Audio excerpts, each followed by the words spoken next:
Bonjour à tous et à toutes.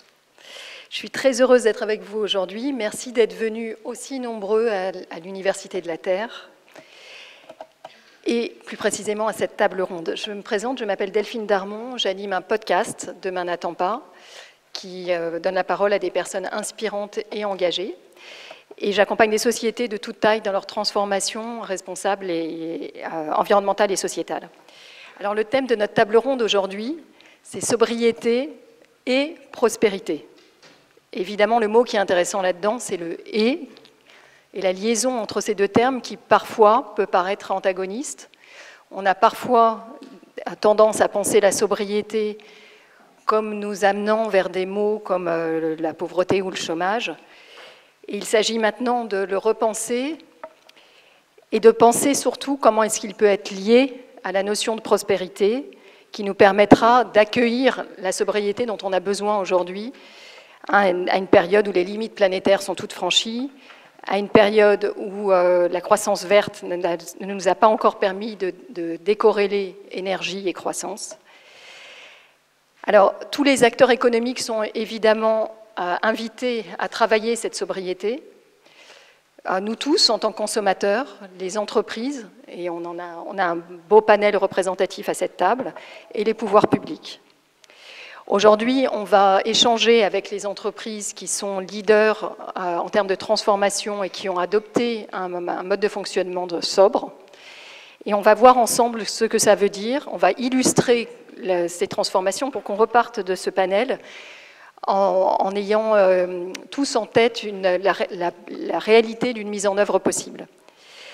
Alors je me réjouis d'accueillir à cette table ronde, je vais passer de droite à gauche, donc à ma droite Jean Casgrain, président de la maison Longchamp, que je ne vous présente pas, créée en 1948 par son grand-père, et également président de la commission développement durable du comité Colbert. Le comité Colbert, c'est un collectif qui rassemble l'essentiel des marques des maisons de luxe françaises, toutes des marques fabricants, dans des domaines aussi variés que le vin, le cristal, la faïence ou la joaillerie. À côté de Jean, nous avons Sabine Attier, associée au sein du pôle énergie et ressources naturelles du cabinet de conseil Bain. Sabine intervient sur des problématiques de circularité, de transition énergétique, de stratégies d'amélioration et de transformation. À ma droite, Agnès Crépé, responsable de la longévité des logiciels et de l'informatique de la société Fairphone. Fairphone est une société créée en 2013 par des activistes dont le but a été de repenser l'industrie de la téléphonie, d'abord pour garantir aux consommateurs que les métaux utilisés dans leur téléphone provenaient de lieux qui n'étaient pas des zones de conflit. Et puis, en même temps, ils en ont profité pour revoir entièrement tout le modèle de cette industrie et pour pouvoir proposer des smartphones éthiques, modulaires et réparables. À ma gauche, on a Dorothée Nielsen, qui est en charge de la stratégie corporate environnementale de la société Novo Nordisk. Novo Nordisk, c'est un laboratoire danois présent dans 170 pays, donc on se rend compte de la taille de ce laboratoire, qui se concentre sur des produits qui accompagne des personnes qui ont le diabète et des maladies chroniques. Et Dorothée a sous sa responsabilité à la fois la mesure et l'amélioration de l'empreinte environnementale de Novo Nordisk. Alors Dorothée est danoise, donc elle s'exprimera en anglais. Vous avez des casques pour tous ceux qui en ont besoin avec des traductions. À la gauche de Dorothée, nous avons Pierre Galliot, chef du service consommation de l'ADEME. Et Pierre traite des questions de la prévention de la production de déchets et des impacts environnementaux de la consommation. Donc on va beaucoup parler des changements du comportement de consommateur ensemble. Et last but not least, nous avons Gaël Lavaux, fondateur et CEO de Gazelle Tech, une start-up qui réinvente la mobilité en proposant des voitures électroniques qui font à peu près 40% de moins en termes de poids que la voiture électrique, les voitures électriques, pas électroniques, les voitures électriques standards. 40% de moins, c'est aussi 40% d'énergie en moins et, lors de l'usage, et aussi 40% de matériaux en moins pour la production. Donc tous ensemble, nous allons pouvoir échanger sur la mise en œuvre des politiques de sobriété dans ces groupes qui sont à la pointe de cette transformation Et puis, bien sûr, on va garder du temps pour vos questions, parce que je sais bien que vous êtes là pour participer. Ces échanges vont vous faire réagir, donc on gardera un quart d'heure pour vos contributions et pour vos commentaires.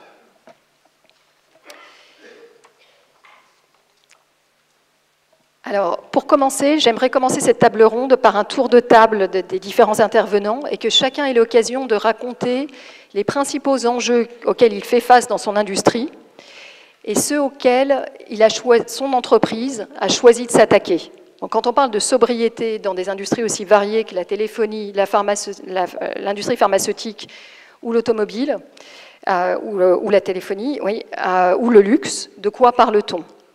Quels sont les principaux facteurs dont on veut maîtriser l'usage? Alors, je vais commencer par Gaëlle.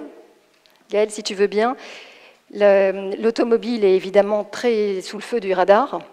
Est-ce que tu peux nous rappeler les principaux enjeux liés au déplacement et surtout ceux qui sont liés à la voiture électrique et faire un zoom sur ceux auxquels toi, tu as choisi de t'attaquer?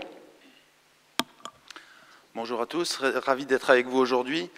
L'industrie automobile, c'est une industrie qui a un impact assez important et nos déplacements quotidiens qui font partie vraiment de notre façon de vivre. C'est un impact très important sur l'environnement puisqu'on estime aujourd'hui leur part à 25 à 30% de la consommation mondiale d'énergie et puis 50% de la pollution de l'air en ville. Alors, ça veut dire qu'il y a vraiment beaucoup de choses à faire. D'autant qu'aujourd'hui, un véhicule moyen fait 1 tonne 250 en version essence, 1 tonne 500 en version électrique, et qu'elle transporte en moyenne 1,2 personnes, donc quasiment une seule personne.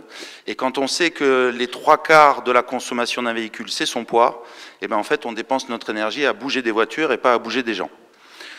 Donc on est parti de ce constat-là, et ça c'est vraiment quelque chose d'important. Donc il y a plusieurs leviers évidemment pour améliorer cela. Le premier, c'est de travailler sur l'usage, et donc de covoiturer, de mettre plus de gens dans une voiture. Donc ça c'est un aspect qui est adressé par de nombreuses entreprises aujourd'hui et qui avance, et sur lequel nous, on ne s'est pas positionné. Le deuxième aspect, c'est vraiment de pouvoir diminuer le poids du véhicule tout en conservant son confort et sa sécurité. Et donc c'est là-dessus vraiment que nous, on s'est positionné et qu'on essaye d'apporter des solutions, puisqu'on a un premier véhicule qui va faire à peu près 50% de moins qu'un véhicule classique, donc son poids va être autour de 850 kg, parce qu'il y a quand même un certain nombre de normes de sécurité à respecter, et donc c'est difficile d'être beaucoup plus léger. Mais à comparer aux 1,5 tonne du véhicule classique, on a déjà fait une grande part du trajet, et donc on va pouvoir ainsi réduire la consommation du véhicule lorsqu'on l'utilise d'à peu près 40%. Mais on peut également, ça va avoir un aspect, c'est qu'on va aussi consommer moins d'énergie pour fabriquer ce véhicule, puisqu'on utilise moins de matières premières, et que dans la conception de notre véhicule, on essaye vraiment de sélectionner typiquement des batteries lithium sans terres rares, sans cobalt, sans manganèse, puisqu'il y a des technologies qui permettent de le faire. Donc on essaye d'avoir une approche générale pour essayer de réduire l'impact environnemental de nos déplacements quotidiens. Merci beaucoup, Gaëlle. Alors, on va passer d'une industrie à une autre, mais c'est drôlement intéressant parce que ça va vous permettre de voir la variété des enjeux et la variété des plans mis en place.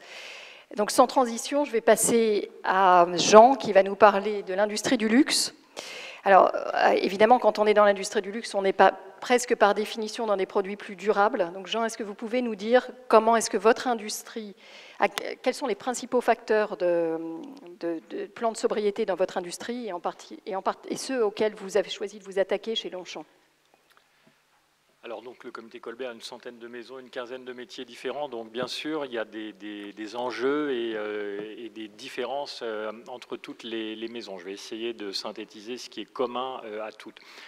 Alors d'abord, toutes les maisons s'inscrivent dans le temps long, c'est-à-dire qu'on a des maisons qui ont 50 ans, 100 ans, 400 ans d'histoire pour la maison Mellerio. Donc quand on a autant d'histoire derrière soi, on se projette aussi plus loin devant et on est moins dans le court-termisme que peut-être d'autres industries. Alors ça, c'est un point commun. Autre point commun, c'est les savoir-faire. Donc toutes ces maisons, elles sont très ancrées dans des savoir-faire, parfois dans des territoires, hein, dans certains territoires, finalement, des métiers du comité Colbert sont un peu les derniers métiers industriels qui restent. On pourrait parler du cristal en Lorraine ou de la porcelaine à Limoges. Bon, enfin, donc des maisons très implantées partout en France. Autre point commun, donc, comme vous le souligniez, la qualité des produits, et je crois qu'on ne le souligne pas assez que quand on parle de durabilité, de sobriété, ça veut dire déjà des produits qui durent longtemps.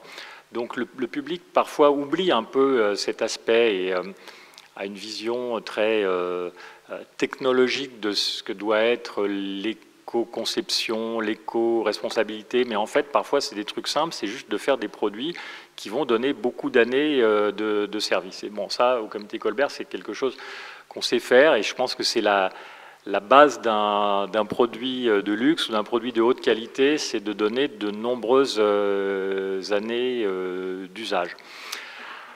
Voilà, aussi pour beaucoup de maisons, un sens de l'innovation, puisque bon, on n'a pas fait autant d'années en continuant tout le temps à faire la même chose, donc toutes les maisons sont quand même toujours à la recherche d'améliorer les processus, les savoir-faire, avec un axe maintenant sur le développement durable qui est très développé. Alors ça ne veut pas dire qu'il n'y ait pas des choses à améliorer, hein, parce que bon, par exemple, toutes les maisons du comité Colbert sont des maisons très internationales. Donc ça veut dire qu'ils vendent partout dans le monde et qui donc déplacent des produits, des personnes dans le monde. Et là, il y a certainement des voies et des moyens à rechercher pour optimiser et réduire l'impact carbone des transports des produits. Bon, après, on pourrait citer comme problématique commune à beaucoup de maisons aussi l'emballage, hein. Bon, parfois, les produits ont beaucoup d'emballage et les maisons font aussi des efforts pour améliorer ce point. Voilà, en quelques mots, quelques enjeux communs à nous tous. Merci beaucoup, Jean. Dans un domaine connexe encore, la pharmacie, je vais m'adresser à Dorothée qui va nous raconter que si cette industrie est par nature utile et adresse un public qui a des besoins vitaux, pour autant, elle a également une réinvention à faire et une forme de sobriété à apporter parce que son empreinte carbone, son empreinte écologique est significative. Dorothée? Yes, thanks a lot. We are a Danish-based company, so next year it is our 100 years anniversary. Our main contributing to society is within healthcare. So we produce more than 50% of the world's insulin for diabetes. So you can say it is in our DNA to bring value to society in the terms of the medicine that we... Closer? All right, I start over. It's just because I can hear myself, so I take this off, and maybe that's what works better. All right, so we are a Danish-based healthcare company, been in the business for more than 100 years. We have a 100 years anniversary next year. And of course, the business we are in itself provide value for society. So we produce more than 50% of the world's insulin for defeat diabetes and also other serious chronic diseases. So you can say in essence that this is of course the value we bring to society, but that also comes with a footprint. So in order for us, of course, to work with that has been part of what we have been doing for many, many years. And lastly, you can say one of the biggest challenges we have is, of course, our CO2 emissions, which is a challenge for all companies, I would say. And then we have actually in 2020, then we realized that all our production facilities will run by renewable electricity. So having more than 10, you can say, global production units, that's actually something that we are quite proud of. Also, you can say in terms of how we deliver our products, then most of our products is liquid, meaning that we deliver that in a plastic pen, not in a pen like this, but it looks like this actually. And it's a single-use pen in most circumstances, and of course we need to figure out a good way to handle that plastic. So for us, it's a matter of carbon emission, it's a matter of plastic, but also it's a matter of when we produce, that we produce more with less. So that is why also all our production units have been working with optimizing the use of energy, the use of water, and creating less waste for many, many years. Yeah, I think I will pause there, and then I will go a little more into details later on. Thank you, Dorothée. L'intervention de Dorothée est importante parce que ça nous rappelle que même dans des industries qui sont extrêmement bénéfiques par nature, on a des transformations à mener et il s'y attelle. Je vais me tourner vers Agnès pour qu'elle nous parle de la téléphonie. Alors, la téléphonie, on a beaucoup plus en tête les enjeux de réduction d'empreintes. Agnès, est-ce que tu peux nous en parler et nous raconter comment Fairphone s'y attaque? Alors, quelques chiffres. Des téléphones comme ça, un peu plus petits, un peu plus gros, il y en a environ 16 milliards possédés aujourd'hui dans le monde. Donc 16 milliards, c'est plus d'hommes et de femmes sur Terre. Et sur ces 16 milliards, il y en a un peu plus de 5 qui finiront en déchets électroniques cette année, en 2022. Donc là, je cite un rapport du W3E.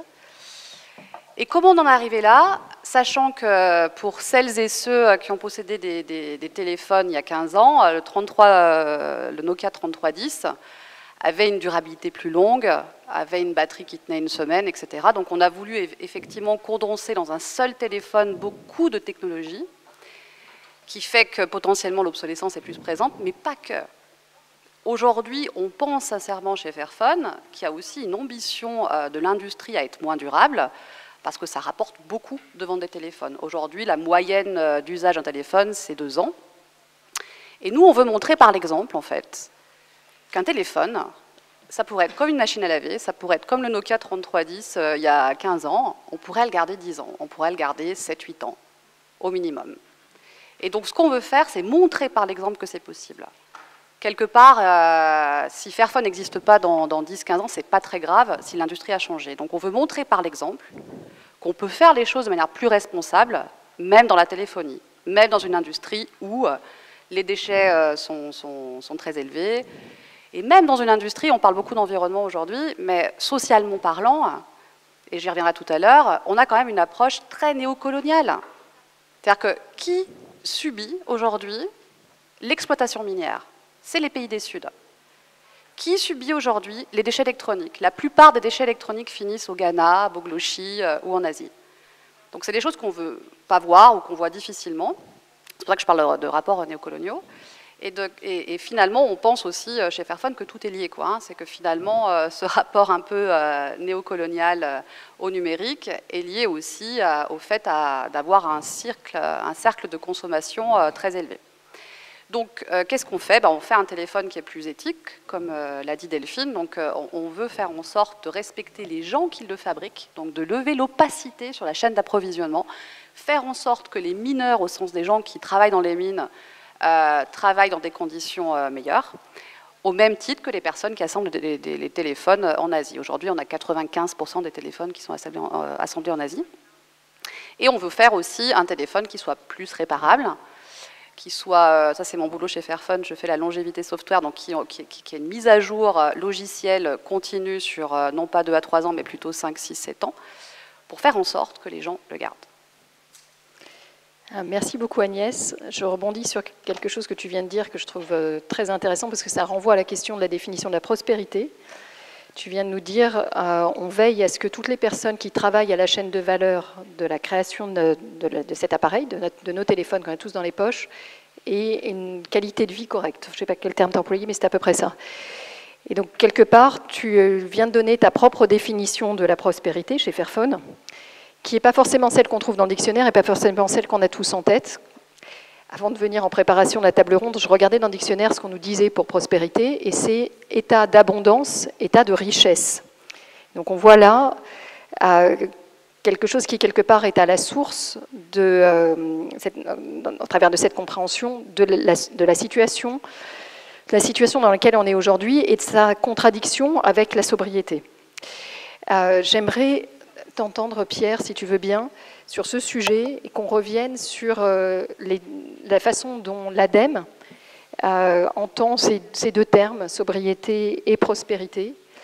Et finalement, est-ce que vous arrivez à proposer une vision de société qui les rende compatibles?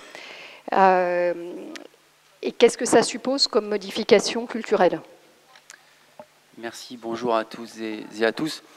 Alors, je vais être clair dès le début. Si on entend justement comme prospérité cette corne d'abondance et cette accumulation de biens, prospérité et sobriété sont un oxymore, puisque tout simplement la sobriété vise à réduire les flux. Je vais enfoncer une porte ouverte, mais les nombreux indicateurs proposés par le GIEC, le PNU et d'autres acteurs prouvent bien qu'on a un problème de surconsommation des ressources, quelles qu'elles soient. Et donc, la sobriété, elle témoigne d'une volonté de réduire ces flux et de vouloir, je le précise bien, à niveau d'emploi et de qualité de vie maximum, pouvoir justement travailler sur un mode de développement qui est moins consommateur en énergie et en ressources.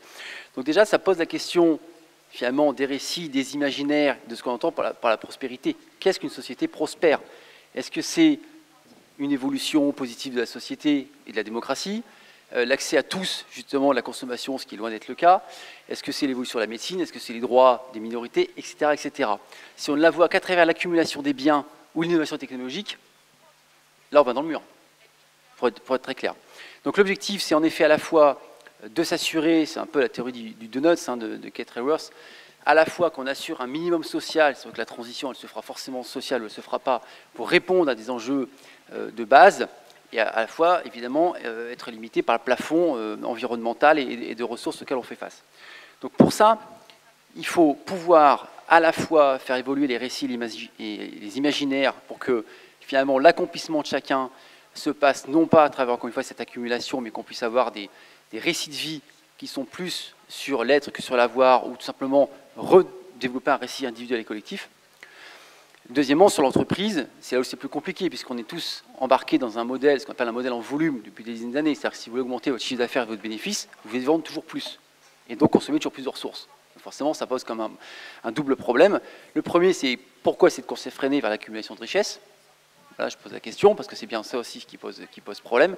Quand vous avez votre boulanger ou votre boucher dans votre quartier, bon, ben, il a sa zone de chalandise, il ne cherche pas à développer au-delà de ça, et puis il réussit à vivre correctement. Donc il y a quand même cette question aussi du dimensionnement de l'activité.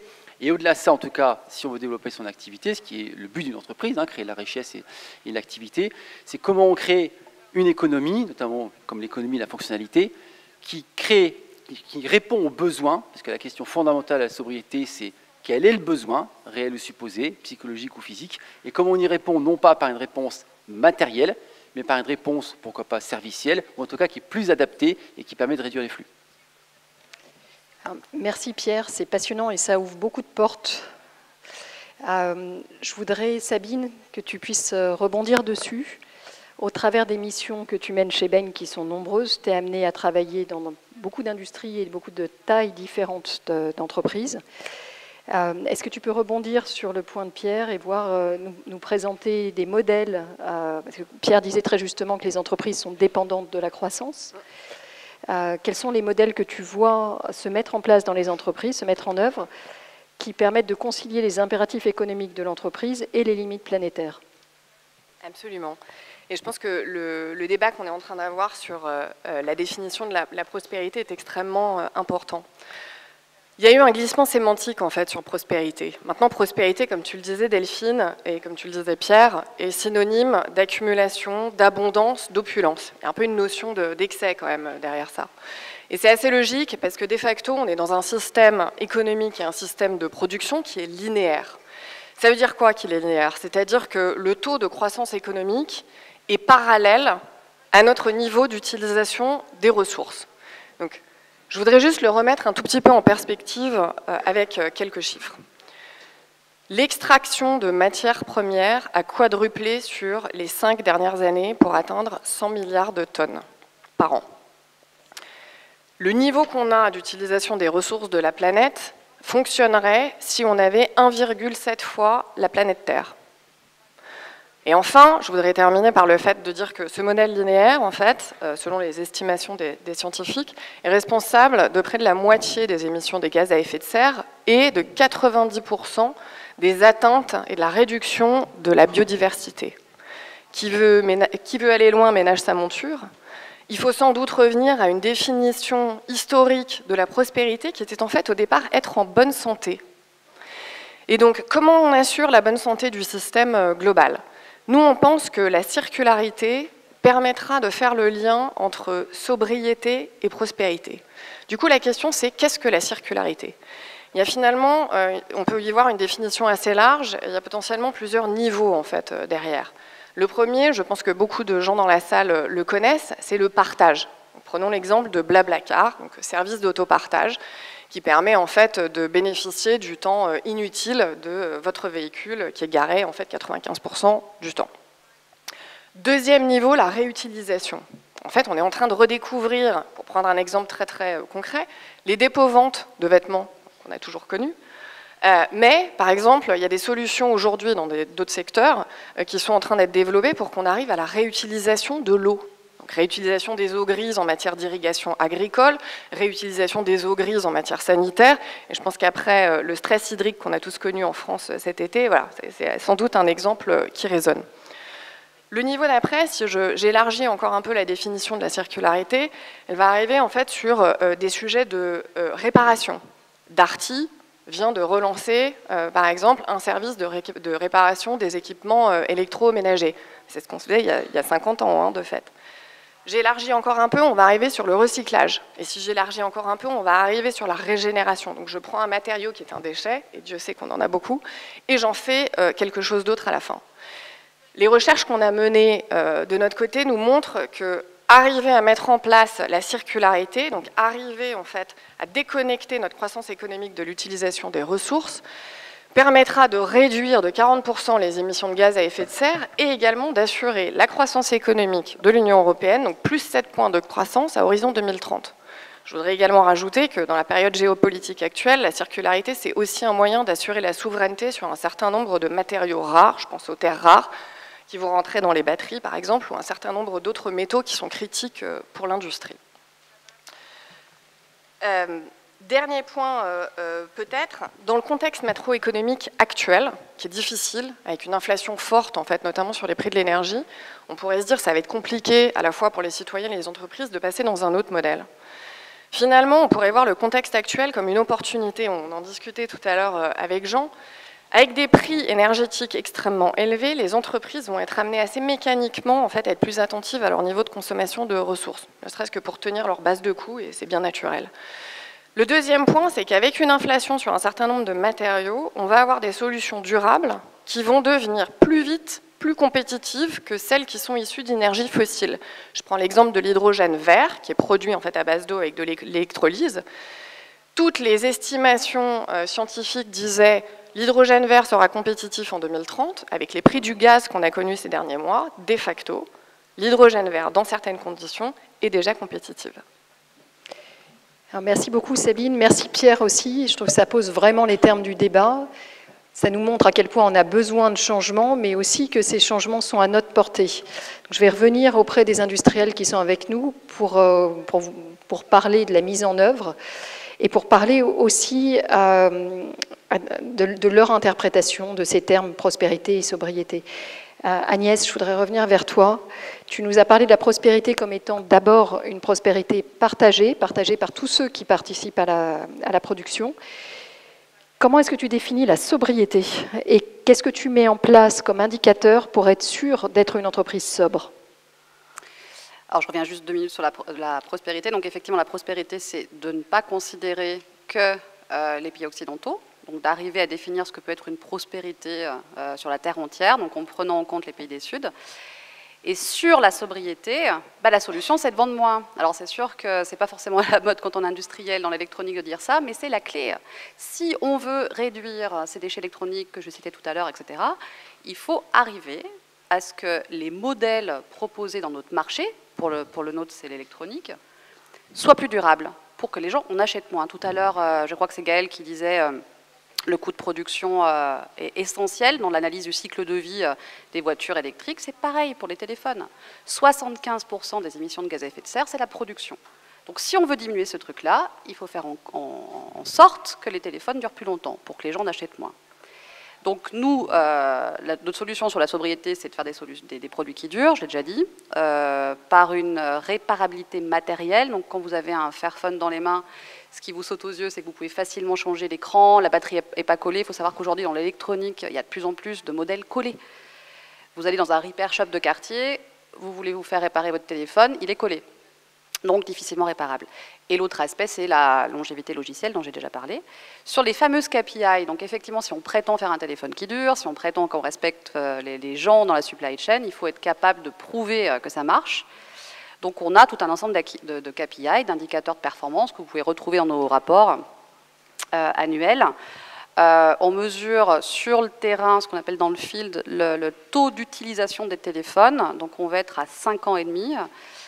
Au moins, et plus évidemment, mais en tout cas on s'engagerait actuellement sur à peu près 5 ans et demi d'utilisation des téléphones.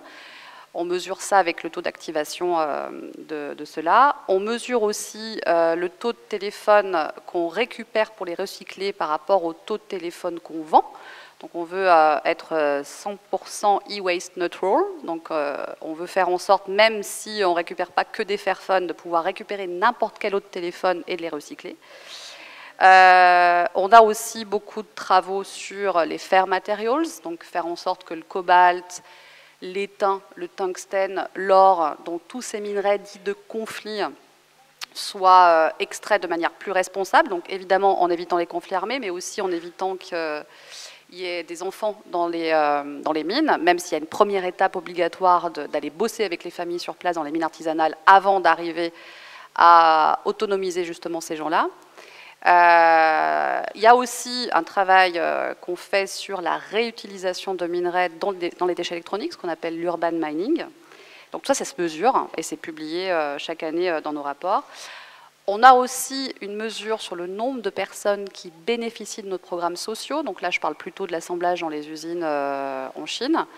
Aujourd'hui, on est à peu près à 23 000 personnes et on essaye de, évidemment, augmenter ce nombre chaque année. Et on mesure ça typiquement par des pratiques où on pousse l'usine à augmenter le salaire des personnes qui assemblent ces téléphones. Aujourd'hui, dans ces usines-là, on est sur des salaires minimums et on veut définir ce qu'on appelle un salaire décent et leur donner. Il faut savoir qu'aujourd'hui, entre le salaire minimum et le salaire décent, on peut avoir un gap de 30 à 40%. Donc, entre guillemets, dans le cahier des charges qu'on a avec nos usines, on impose que justement, il y ait ces travaux-là sur place pour augmenter les salaires des gens. Donc ça, c'est des KPI aussi qu'on a. Dernière KPI d'impact qu'on mesure, c'est les followers. C'est-à-dire que si on est seul à faire un téléphone chouette qui est éthique, on ne réussit pas notre projet. Comme je l'ai dit tout à l'heure, Fairphone, l'ambition, c'est de changer l'intégralité de l'industrie électronique, en tout cas le plus qu'on peut. Donc l'idée, c'est de mesurer le nombre de partenaires industriels qui nous suivent. Et là, typiquement, les exemples que je peux donner, on a lancé la Fair Cobalt Alliance en 2020 au Congo. Donc pas seul, hein, avec une NGO qui s'appelle Impact Facility. Et récemment, Volvo, Tesla et Google Pixel nous ont rejoints, ce qui est quand même essentiel, parce que ce n'est pas avec le volume de cobalt qu'on met dans nos téléphones Fairphone, on en vend 100 000 chaque année, qu'on va pouvoir créer une vraie demande en fait. Nous, ce qu'on veut faire, c'est créer les chemins pour cette industrie minière plus responsable et faire en sorte qu'il y ait une vraie demande, donc des volumes de cobalt achetés concrètement, quoi. Et grâce à l'arrivée de ces partenaires-là, on pense pérenniser en fait ces mines-là. Merci Agnès. Tu nous amènes vers un autre sujet sur lequel on reviendra un peu plus tard dans la table ronde et qui est vraiment très important, qui est comment avoir un effet boule de neige, comment aller au-delà de son entreprise et de son propre impact, quand la raison d'être de l'entreprise est de transformer l'industrie. Je voudrais revenir sur un élément que tu mentionnais à l'instant, qui était la sobriété, c'est vendre moins. C'est que vos téléphones durent plus longtemps, qu'il y ait moins de réachats, et donc, pour une société, vendre à plus de clients, mais vendre moins par client. J'aimerais me tourner vers Gaël, qui est dans une configuration un peu spéciale, puisque Gaël est le fondateur d'une start-up avec des investisseurs derrière. Je serais curieuse d'entendre la façon dont toi tu peux entendre cette volonté de sobriété avec un actionnariat qui est différent et des investisseurs qui certainement t'imposent d'autres contraintes. Effectivement, le cœur du projet de Gazeltech, c'est vraiment de fournir les moyens de se déplacer de façon plus respectueuse de l'environnement. Et donc moi j'aime bien le terme de sobriété choisie, qui fait que vous allez pouvoir vous déplacer, mais il faut quand même il faut un minimum de confort et de sécurité. Tout ça, donc ça c'est vraiment le cœur de notre projet, et donc les investisseurs qu'on sollicite pour soutenir notre développement sont forcément en phase avec ça. Mais comment dire, un investisseur, son travail à lui, c'est de faire comment dire, c'est de faire fructifier de l'argent. Donc si jamais vous lui présentez un projet qui est super bien, qui va créer plein d'emplois et tout ça, mais qui ne va jamais rapporter d'argent, en fait, vous n'aurez jamais les moyens de développer votre innovation. Et donc il y a toujours un équilibre à trouver entre l'impact sociétal, environnemental que vous souhaitez avoir, et les contraintes de rentabilité des gens à qui vous allez demander de l'argent. Et donc ça, c'est un exercice qui est pas toujours simple, mais qui se développe de plus en plus, et on a de plus en plus de fonds d'investissement à impact qui arrivent. Mais pour être tout à fait clair, l'écosystème de ces fonds d'investissement est encore naissant, et donc pas simple à vraiment, enfin pas suffisant en tout cas pour financer l'ensemble de ces développements et des projets tels que le nôtre. Mais voilà, il faut vraiment, donc du coup, il y a toujours aménagé à la fois la rentabilité future de l'entreprise et l'impact environnemental qui est quand même au cœur de ce qu'on fait. Et donc voilà, c'est un exercice un peu d'équilibriste, et malheureusement, vu aujourd'hui le prix comment dire, de la tonne de CO2 tel qu'il s'est défini sur le marché, on n'a pas, comment dire, ça ne fournit pas vraiment davantage, enfin l'amélioration de l'impact environnemental ne se traduit pas en vrai avantage concurrentiel en termes de prix. Voilà. Parce qu'on pourrait très bien imaginer avoir des solutions très vertueuses mais plus chères à produire, mais qui pourraient bénéficier de retour sur argent, enfin comment dire, d'argent lié aux économies de CO2 qu'ils font. Donc ça, c'est toute l'économie des taxes carbone. Et malheureusement, ces taxes carbone aujourd'hui sont largement sous-évaluées par rapport à l'impact de l'environnemental et ne fournissent pas vraiment d'avantages concurrentiels en termes de prix. Donc il faut ménager vraiment l'aspect environnemental et l'aspect financier en même temps quand on développe ce type de projet. Alors, je pense que c'est une intervention importante, Gaël, parce que tu nous apportes aussi le réalisme d'une grosse partie de l'industrie qui rend des comptes à ses actionnaires. C'est bien sûr sobre, mais sous la contrainte de la rentabilité des actionnaires aussi. Je voudrais qu'on prenne le temps de rentrer en profondeur dans les actions qui sont menées pour aller vers plus de sobriété. La brique de base, c'est l'efficience opérationnelle, c'est l'efficience énergétique, c'est l'efficience dans l'usage des matières premières. Je dis la brique de base parce que dans cette discussion, vous avez tous déjà évoqué beaucoup d'autres choses. On a évoqué le fait de vendre moins, on a évoqué l'économie circulaire, à la fois avec Dorothée et avec Sabine. Donc c'est une brique de base qu'on va ensuite dépasser pour aller plus loin. Mais pourtant, cette brique de base, elle est importante parce qu'il y a déjà beaucoup à aller chercher par rapport à la façon dont on produit. Jean, j'aurais voulu vous passer la main et que vous nous disiez chez vous, chez Longchamp, vous nous parliez des initiatives qui ont été prises en termes de sobriété énergétique et de sobriété des ressources. Moi, j'aurais tendance à dire que la brique de base, comme le disait Agnès, c'est de faire des produits qui durent longtemps et qu'on peut réparer. Bon, je pense que c'est un message qui est très simple, et finalement, ce qui est intéressant dans ce débat, c'est que même si c'est des industries très différentes, on pourrait presque avoir exactement les mêmes mots. Alors, une fois qu'on a dit ça, ça ne veut pas dire qu'on a tout fait et qu'il n'y a plus de soucis, il n'y a plus de problèmes et qu'on n'a pas d'efforts et d'amélioration à faire. Et effectivement, on en vient au process de fabrication et comment on fait pour avoir un process qui ait moins d'impact. Alors, je voudrais, pour ne pas rester dans les généralités, je voudrais vous donner l'exemple d'un de nos produits. Peut-être que certains d'entre vous connaissent ce sac qu'on appelle le sac pliage. C'est un sac très simple qui existe depuis 30 ans maintenant et qui a beaucoup de succès dans le monde. Ce sac, pour moi, il est un peu l'incarnation de la sobriété. Pourquoi? Parce qu'il est d'une extrême simplicité. Et je crois que ça, si vous voulez, c'est le point de départ, c'est la conception. C'est de faire une conception qui, en elle-même, est simple. Parce que, en fait, si on rajoute des complications, on rajoute des embellissements, enfin, on peut rajouter beaucoup de choses qui viennent compliquer le produit et qui, par nature, le rendent, dès le départ, moins sobre. Donc, quand ce sac il a été designé il y a 30 ans, par mon père, qui n'avait pas du tout à l'époque sur son radar le sujet d'impact carbone ou d'éco-responsabilité, mais qui avait un état d'esprit qui était celui de l'artisan et du designer. Donc l'état d'esprit de l'artisan, c'est j'utilise de belles matières, je les aime, je les respecte, je n'aime pas les gâcher. Et le designer, il a une espèce de graal qui est de concevoir des produits qui sont beaux, originaux, mais simples en même temps. Et c'est très difficile. C'est plus difficile de designer un produit simple que de designer un produit compliqué.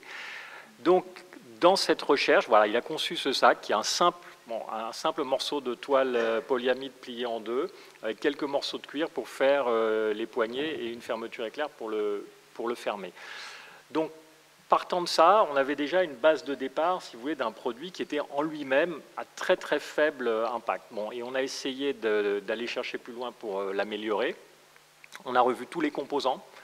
Donc, par exemple, la toile polyamide, maintenant, elle est entière. C'était du polyamide vierge. Pendant 30 ans, ça a été du polyamide vierge. Maintenant, c'est du polyamide recyclé. Alors, c'est pas encore parfait, mais c'est déjà mieux que du polyamide vierge.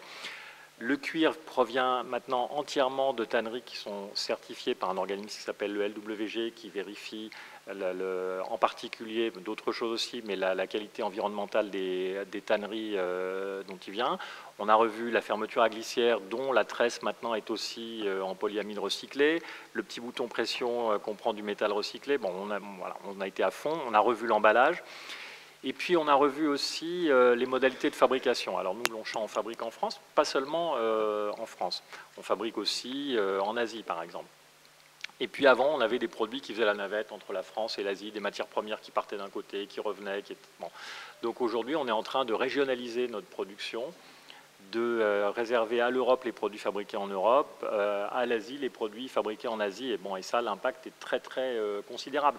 Donc, ce n'est pas des choses qui sont absolument révolutionnaires, ou ce n'est pas des technologies renversantes, mais c'est une recherche systématique de tous les endroits de la chaîne où on peut aller chercher des améliorations. Voilà un exemple concret de projet qui a vraiment un projet à échelle aussi, parce que ce n'est pas juste un démonstrateur où, si vous voulez, on vous montre un prototype qui est très sexy, qui est fait en bananier ou en champignon, en je ne sais pas quoi, mais qui en vrai n'existe pas, que vous ne pouvez pas acheter et qui va peut-être seulement donner quelques mois d'usage parce que c'est des matériaux qui ne sont pas aussi bons que ça. La particularité aussi de ce projet, c'est qu'on n'a fait aucun compromis sur la qualité ou la durabilité du produit. C'est-à-dire que la beauté du polyamide recyclé, c'est que c'est exactement la même chose que du polyamide vierge à la fin. Il n'y a aucune différence sur l'usage et sur la durabilité. Mais ça coûte plus cher pour le moment. Voilà.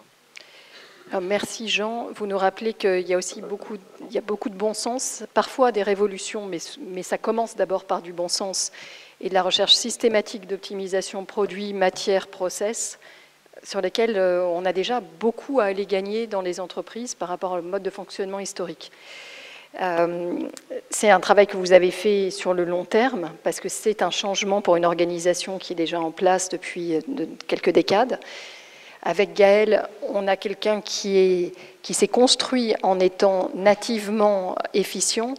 Gaël, je voudrais que tu nous montres, que tu nous fasses le pendant start-up de quelqu'un qui n'a pas eu à transformer son produit ou ses process, mais qui s'est pensé comme étant efficient par essence. C'est vrai que moi je suis passé par les grands constructeurs, les petits constructeurs avant de pouvoir lancer ce projet Gazeltech, et c'est vrai qu'on a la chance de pouvoir partir d'une feuille blanche. Un des exemples de ça, c'est que au lieu de traîner tout un historique de voitures et à chaque fois qu'on fait une nouvelle voiture, on doit récupérer 80% des composants de la génération d'avant parce qu'on a des investissements dans les outillages de production, parce qu'on a des sites de production à faire tourner et ainsi de suite, et parce qu'on a un historique de savoir-faire qui, quelque part, limite les possibilités d'innovation. Nous, alors moi j'ai appris tout ça et j'ai développé une expertise en développement de véhicules qui m'a permis d'essayer d'imaginer les choses différemment. Et donc on est parti et on a clairement en fait revu le cœur de la voiture et pour ça en fait on a innové sur le châssis en lui-même du véhicule qui au lieu d'être fabriqué en matériaux métalliques est fabriqué entièrement en matériaux composites. Et donc en partant de là, on a pu, alors comme j'ai expliqué, c'est un subtil équilibre entre, on va dire, les ambitions environnementales et la partie prospère de l'entreprise, donc sa rentabilité. Et donc nous, typiquement, en fait, cette innovation qui permet d'alléger le véhicule fait qu'on consomme 40% de moins. La voiture électrique, une grosse partie de son prix, à peu près la moitié, c'est la batterie. Et donc comme on consomme moins, on a besoin de mettre une batterie plus petite pour faire le même nombre de kilomètres. Et donc ça veut dire que la rentabilité de cette innovation se fait sur les à-côté et sur le fait qu'on va mettre une batterie plus petite, donc qui coûte moins cher, et qui va compenser le coût le surcoût de l'innovation. Donc voilà, on a cette chance de pouvoir partir de la feuille blanche et ça nous donne une vraie possibilité de revoir complètement le modèle et on aura peut-être l'occasion d'y revenir après, mais on repense également le modèle industriel complètement à l'opposé du système tayloriste actuellement en œuvre dans la plupart des industries. Efficience par naissance ou par transformation. Mais là, on parle vraiment d'efficience dans l'utilisation des matières premières et des énergies. Je disais tout à l'heure, c'est un peu la brique de base.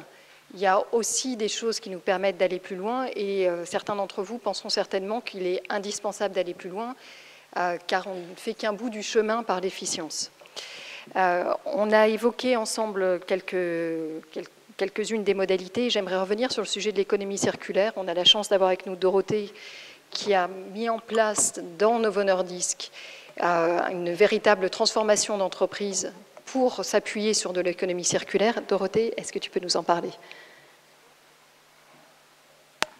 Yes, thanks a lot. So our environmental strategy is called Circular for Zero. That in essence means that we would like to have zero environmental impact by implementing circular economy. So we do truly believe that circular economy is the lever to reach a zero environmental impact. And as was just put forward by Sabine, then of course you can translate circular economy in different ways.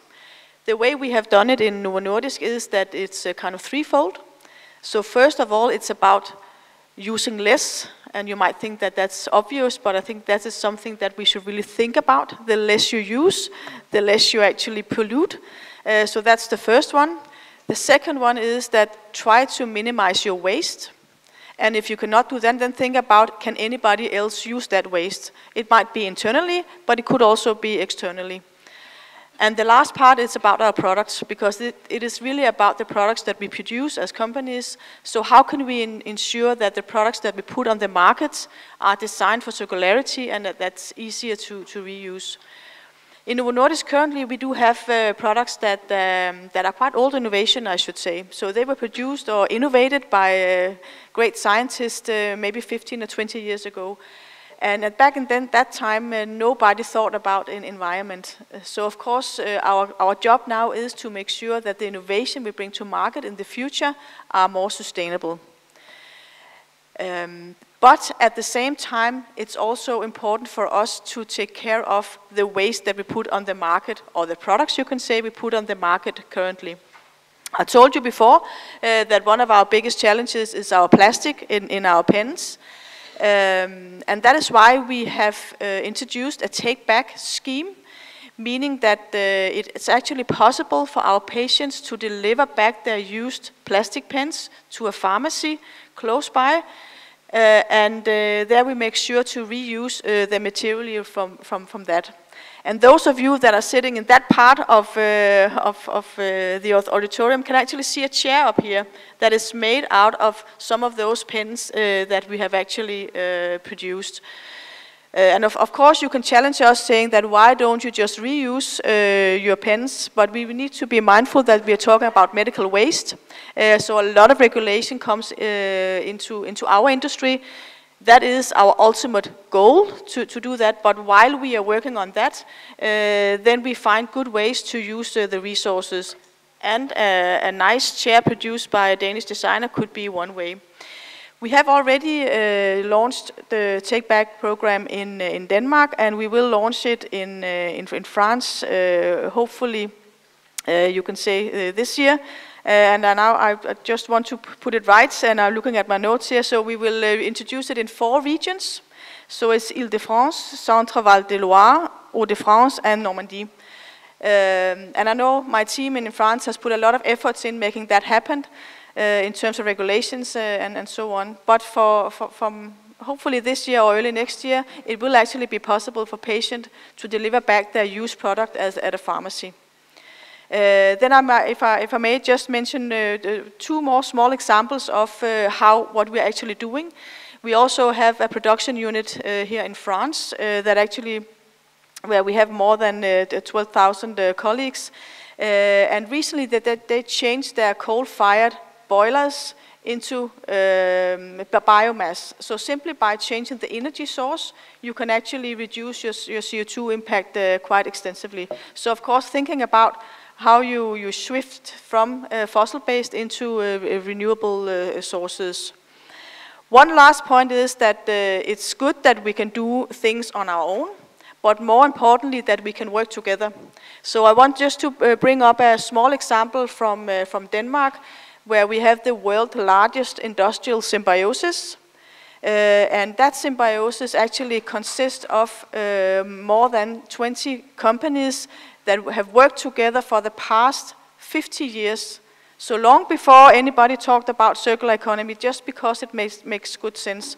So what they are doing is that they actually use each other's waste to produce new products or as a resource. So what you see here is an industrial symbiosis, 50 years old, where we have more than 20 different waste streams working across companies. So this is a matter of that we are in this together, and the only way that we can actually succeed here is that not work alone as a company, but really in it together. Thank you, Dorothée. Je trouve cette intervention très importante parce qu'elle nous rappelle la réalité de la mise en œuvre de l'économie circulaire. L'économie circulaire, on en parle beaucoup, mais en fait, on ne sait pas vraiment ce qu'il y a derrière, comment on le met en place pour de vrai. Ça nous rappelle que c'est une économie de la collaboration. Ça ne marche que parce qu'une entreprise fait des partenariats de long terme avec des entreprises de son secteur ou d'autres secteurs et que les déchets de l'un deviennent des ressources pour l'autre. Je pense que cet éclairage était vraiment important.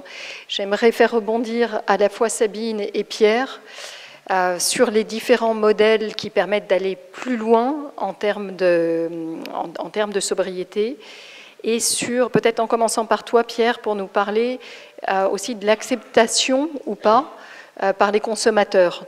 Est-ce qu'aujourd'hui on a une société qui est prête à devenir une société plus sobre ? Alors on a une dichotomie extrêmement forte entre les enquêtes qui disent que tout le monde est prêt à y aller et la réalité des faits. Je n'ai pas vu de baisse de vente de produits neufs ou de réduction des flux de manière générale, parce qu'en général, voilà, on se déclare forcément pour l'environnement, parce qu'en général c'est une chose positive et valorisante. Cela étant dit, il y a une autre difficulté, c'est comment on fait. J'ouvre une porte qui est le fait qu'on est bombardé plusieurs centaines de fois par jour, voire plusieurs milliers de fois par jour, par des publicités qui vous poussent à consommer, avec une facilité évidemment d'achat extrêmement importante, et un modèle économique, je reviens là-dessus, qui fonctionne par une vente de plus en plus importante en volume. Voilà, donc le consommateur, il veut certainement faire des efforts, mais il a cette difficulté-là. Donc ce qu'on essaie de faire passer comme message, c'est éviter le renouvellement trop fréquent, l'accumulation. On a fait une opération qui s'appelait « Oser changer ». On a accompagné 20 foyers pour les accompagner. Quand même 4 à 5 jours de consultants pour accompagner ces foyers-là. C'est quand même pas rien, il faut prendre par la main. Majoritairement, c'était les femmes du foyer qui faisaient l'effort, par ailleurs, petite remarque.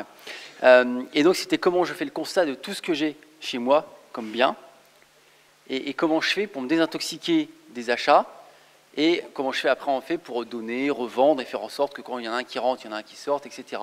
Énorme difficulté.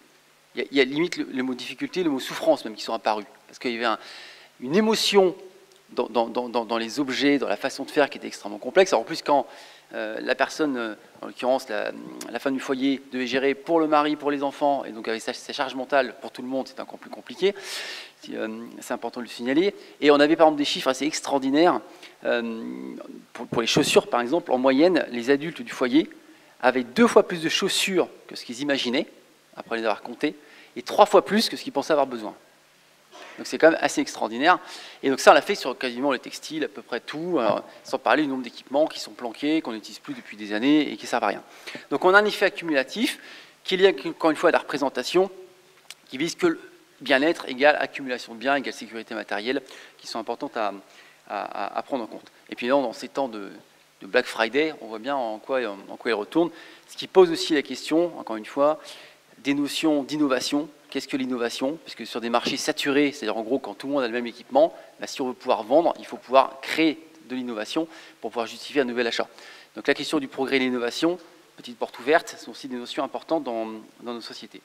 Sur l'aspect modèle productif, alors je vais reprendre un exemple, il y en a plusieurs, mais qui est connu par beaucoup, c'est notamment Michelin, avec le développement, encore une fois, d'offres servicielles plutôt que matérielles, où Michelin avant vendait des pneus, alors c'est pour les flottes de poids lourds en B2B, et puis après, ils vendaient des kilomètres. Parce que quel est le besoin en fait d'une entreprise? C'est transporter, c'est faire des kilomètres, c'est pas acheter des pneus. Le pneu est un moyen. Donc en offrant cette solution servicielle, en disant je reste propriétaire des pneus, je m'occupe du rechapage si nécessaire, je fais des formations d'éco-conduite pour ne pas user trop vite les pneus, etc. On répond aux besoins de l'entreprise. On allonge la durée aussi de collaboration, puisqu'on est sur des contrats longs, et souvent sous forme d'abonnement. J'ai un autre exemple tout simple, c'était une entreprise d'agroalimentaire qui achetait des couteaux pour faire de la découpe. Et en fait, au final, l'offre de solution offrait un nombre de découpes et pas des couteaux. Ce qui est intéressant, c'est qu'en restant propriétaire du bien matériel qui permet de répondre à la solution, j'ai intérêt à ce qu'il dure plus longtemps, j'ai intérêt à l'entretenir, parce qu'évidemment, chaque fois que je le change, j'ai des charges supplémentaires. Donc on sort de la relation purement volumique pour entrer dans cette solution qui vise encore une fois à proposer non seulement une réponse aux besoins plus pertinente, mais qui ne passe pas par cet aspect purement volumique. Dernier point, un point, je crois que c'est Gaël qui l'a abordé tout à l'heure, mais il faut bien faire la différence, encore une fois, entre la sobriété qui pourra s'imposer à nous, il faut dire les choses très clairement, on voit aussi sur l'aspect énergétique, le choix de société qu'on pourrait faire collectivement, et puis encore une fois la sobriété subie, qui n'est pas la sobriété, qui est la précarité. Et c'est aussi important de le rappeler, on fait face à différents composants de la société, des groupes sociaux, qui ne vivent absolument pas de la même façon, évidemment, cette notion-là. Quand vous parlez de sobriété à des gens qui ne peuvent pas se chauffer, qui ne peuvent pas manger, qui ne peuvent pas se déplacer, bon, ils ne vous écoutent pas et on peut bien le comprendre. Et à la fois d'autres qui peuvent évidemment considérer que c'est un choix personnel, mais qu'on peut se permettre quand on répond, dans la pyramide de Maslow, aux enjeux premiers que sont la sécurité, se nourrir, se vêtir, etc. Donc il faut aussi qu'on ait ce sentiment aussi collectif de se dire qu'est-ce que la sobriété, qu'est-ce que l'effort qu'on peut apporter pour justement répondre différemment à ces besoins, et surtout que c'est une notion, pour finir, qui apparaît beaucoup dans nos enquêtes, c'est la notion d'égalité. C'est-à-dire que tout le monde est prêt à avancer à partir du moment qu'on constate qu'il y a une égalité dans les efforts. Efforts proportionnés en fonction de sa situation et en fonction du rôle que jouent l'État, les collectivités, les entreprises et évidemment les citoyens et les citoyennes. Merci Pierre, tu nous ramènes à la notion de transition juste, qui est un enjeu très fort et qui est en fait au cœur de ce débat sobriété-prospérité.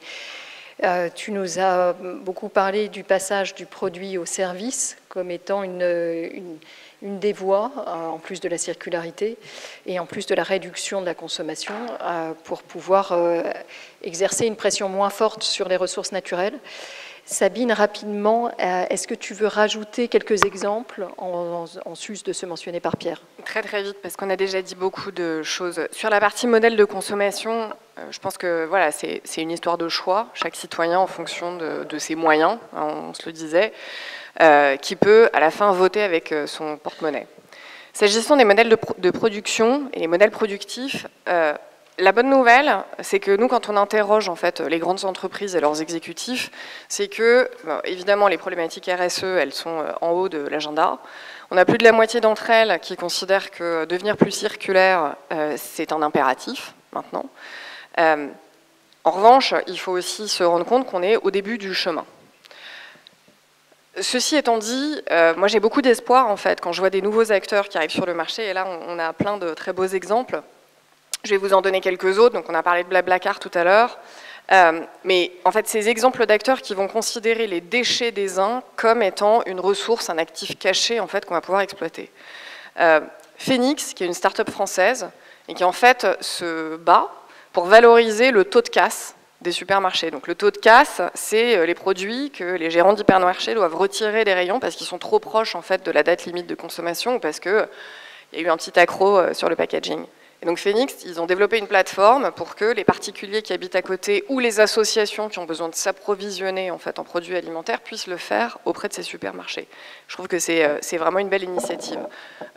Autre exemple, dans le domaine qui n'a rien à voir de la construction, EcoDrop. La construction, c'est une des industries les plus génératrices en fait, de déchets, et vous avez dû le voir sans doute dans des reportages récemment, il y a un sujet de qu'est-ce qu'on fait de ces déchets, et surtout éviter qu'ils aillent en décharge sauvage. Bon, bah, EcoDrop, start-up française, qui a développé une solution d'enlèvement des déchets pour les petits et moyens chantiers, et qui par ailleurs développe des services de traçabilité, parce que si je veux pouvoir réutiliser le déchet, il faut que je sache d'où ils viennent. Après, la circularité ou la transformation, ce n'est pas l'apanage que des petites entreprises. Pierre citait Michelin. On peut aussi parler de la transformation d'autres grandes entreprises comme Renault, qui maintenant, pour accompagner l'essor du véhicule électrique, est en train de monter une filière de recyclage des batteries et par ailleurs se met aussi sur la partie servicielle, par exemple avec la constitution d'une marketplace de pièces détachées. Alors, merci Sabine. Quelque part, tu préemptes ma question suivante et c'est très bien. Je m'interrogeais en vous rencontrant sur la structure de votre capital à chacun d'entre vous, industriel, et sur à la question de savoir est-ce que les transformations que vous menez, qui sont assez formidables chacun d'entre vous, sont rendues possibles par votre capital. Dit autrement, c'est plus facile, entre guillemets, de réaliser, d'être sobre et d'aller vers toutes ces transformations responsables quand on est une société familiale ou quand on a un capital de fondation ou de coop, et je vais vous laisser reprendre la main dessus, que quand on est une société cotée en bourse avec des impératifs de publication trimestrielle et des attentes en termes de dividendes. J'aimerais vous faire réagir là-dessus, que vous rappeliez votre structure du capital et dans quelle mesure c'est effectivement un point clé ou pas qu'on est capable de dépasser. Excusez-moi, on va commencer par Jean, par exemple. Alors, nous, chez Longchamp, notre structure de capital est entièrement familiale. C'est-à-dire que la maison est 100% détenue par la famille. Donc, c'est sûr que, bon, à mon sens, ça permet d'aider et de soutenir des politiques qui visent le long terme, puisque bon, quand une maison est détenue par une famille depuis plusieurs générations, le point de vue, l'état d'esprit, c'est pas juste les comptes du prochain trimestre et qu'est-ce que va penser la bourse des résultats du trimestre. Le point de vue, c'est plus celui de la prochaine génération que celui du prochain trimestre. Donc ça aide effectivement à faire des choses qui sont pas forcément rentables tout de suite, mais dont on pense qu'elles sont nécessaires et utiles pour la pérennité de l'entreprise. Voilà. Ceci étant dit, il y a également des entreprises cotées, des entreprises avec des actionnariats diversifiés qui peuvent mettre en place des politiques vertueuses. Et bon, sans être un expert du monde de la finance et de la bourse, il me semble que ces éléments sont aussi de plus en plus valorisés par les marchés. Et les investisseurs posent des questions sur ces sujets. Les banques, au moment de faire un prêt, posent des questions sur ces sujets de plus en plus. Donc je pense que, voilà, je pense qu'en tant qu'entreprise familiale, c'est particulièrement facile, particulièrement soutenu, je dirais, par l'actionnariat, mais il peut y avoir d'autres types d'entreprises dans lesquelles ça fonctionne aussi. Alors, je vais passer la main à Agnès. Peut-être est-ce que tu peux rappeler à la fois très rapidement la naissance de votre société, parce qu'elle est intimement liée avec votre structure capitalistique et comment c'est au cœur de votre modèle. Ouais, donc Fairphone, à la base, c'est pas une entreprise, c'est une campagne activiste entre 2010 et 2013 qui lutte contre les minerais dits de conflit, donc ça change, hein, on est loin des pitchs de la French Tech. Pour revenir à la structure, donc c'est une boîte néerlandaise, il n'y a pas vraiment d'équivalent, on parle d'entreprise sociale. Il y a quelques investisseurs, mais très peu. En fait, la politique jusqu'à présent de Fairphone, c'est d'être très vigilant sur qui on fait rentrer, en fait. Pourquoi ? Parce que typiquement, tout ce que je vous ai décrit tout à l'heure sur les axes de travail de Fairphone, la partie sociale, c'est peut-être celle qui peut sauter le plus facilement, en fait. On peut facilement imaginer un investisseur qui rentre, même s'il est dit à impact, qui nous dit le téléphone écolo, c'est cool. Par contre, vos actions dans les mines... on va peut-être éviter de se focaliser trop dessus. Donc pour garder le contrôle de notre projet, en fait, hein, qui est à la base un projet activiste, on est assez vigilant sur qui on fait rentrer notre capital. Moi, je crois beaucoup, si je sors un peu de Fairphone, je crois beaucoup au scope en France. Je veux citer les licornes, donc pas les 26 licornes dont vous avez peut-être entendu parler, mais plutôt les licornes, donc les coopératives de la transition. Je préfère citer par exemple Mobicoop que Blablacar. Vous avez Télécoop, vous avez Railcoop, etc., qui sont des scopes dont on entend de plus en plus parler et qui sont engagés dans la transition. Donc je pense que la structure de l'entreprise elle-même est essentielle. Et le fait de ne pas maximiser le profit doit être à la base de ces entreprises de la transition. Je fais court, hein, parce qu'il nous reste 2 minutes avant les questions. Merci Agnès, que je voudrais effectivement garder un temps pour les questions. Je voudrais aussi entendre Dorothée sur ce sujet-là, parce qu'avec Dorothée et Novo Nordisk, on est sur une société qui est extrêmement grande, 170 pays, plusieurs milliards de chiffres d'affaires. Je voudrais que, Dorothée, si vous le voulez bien, que vous nous parliez rapidement de votre actionnariat et de la façon dont ça influence votre capacité à vous mettre sur la voie de la sobriété.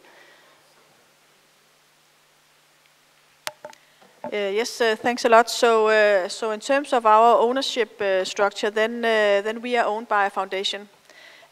So the foundation owns the majority of the shares in our company, and the foundation is actually made in a way that their ambition or vision is to deliver back to society. So they engage with in the beginning it was a lot of research projects, but now we have also moved into more sustainability projects. And in terms of size, not that I will mention numbers, but it's actually one of the largest foundations in the world.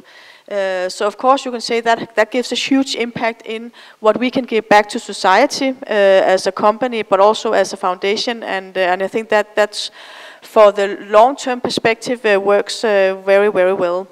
You can say we are also listed in the stock exchange, so we also have a short-term kind of horizon. So of course we do have an obligation to deliver back to our shareholders. But I would say that for the majority of our thinking, our DNA and what we deliver back to society, that's actually rooted back in the ownership or the foundation structure. We are also getting questions from investors, and we can see also moving more into the space of environmental and social issues. So of course that's another key stakeholder that we need to also be transparent towards. Thank you. Donc on le voit à cette table, on a quand même une société très large mais détenue par une fondation en partie.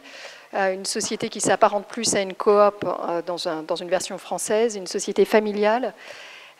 Sabine, toi qui vois toute nature de société, je pense que tu vas aussi mitiger ce point de vue en nous parlant aussi de la réalité des efforts des grands groupes.